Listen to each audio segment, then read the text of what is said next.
the Mahabharata. In this sacred Indian text, written in the 8th century BC, King Ravita is described as traveling to the heavens to meet with the creator god Brahma, only to return to Earth hundreds of years in the future. Some researchers believe this Hindu tale may be one of the oldest records of successful time travel in the ancient past. There's a story of a king called Ravayata, and he is taken into space to see the gods. And when he returns to the Earth, he finds that many ages have gone by, and it's been hundreds of years. And this is the kind of thing that would happen to space travelers and in time travel as well. You think you're gone for only a few days, but when you return to Earth, you find out that you've been gone for hundreds of years. Like the legend of Chaco Canyon, similar tales of time travel can be found all around the ancient world. In Japan, the legend of Urashima Taro details a fisherman's visit to the protector god of the sea, Ryujin, in an underwater palace for what seemed like only 3 days.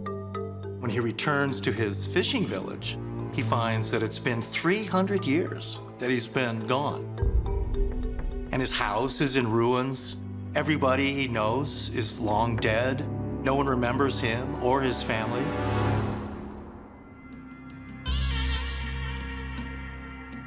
And in the Hebrew Bible, descriptions of the prophet Jeremiah in Jerusalem are eerily similar to both of these accounts of time travel.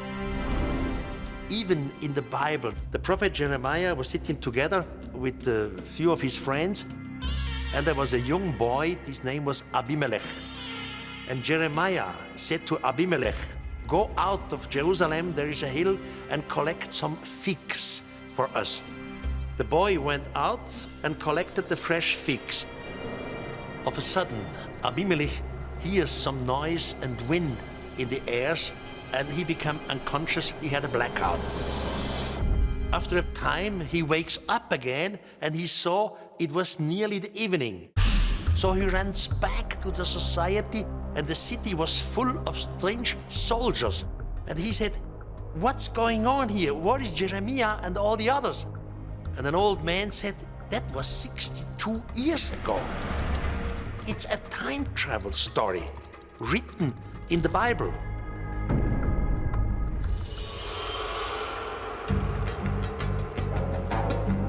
Southern Egypt, Agilkia Island.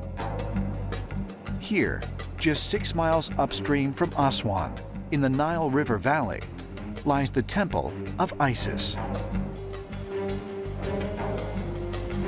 Built in the 4th century BC, the temple was a center of worship for the Egyptian goddess of fertility and nature until the 6th century AD. Isis became the most important deity which ancient Egypt ever had. She was married to her brother, Osiris, and together they really became the popular husband and wife to which everybody wanted to be like. She is seen as a symbol of life, whereas Osiris is seen as the deity who rules over the dead. And so, whether you are alive or whether you're dead, you can always identify with Isis and Osiris. According to ancient Egyptian religious belief, the goddess Isis was known as the Divine Mother and believed to be the soul of the brightest star in the sky, Sirius. To the ancient Egyptians, Osiris was Orion. That constellation actually was a literal living embodiment of the great god Osiris. Sirius was the representation of his wife, sister, and consort Isis. Together, those two essentially ruled the skies and the life of the Egyptian people themselves. Many ancient cultures, including the Egyptians, Chinese, the Greeks, the Japanese, all had beliefs and legends that our gods who created us have come from Sirius.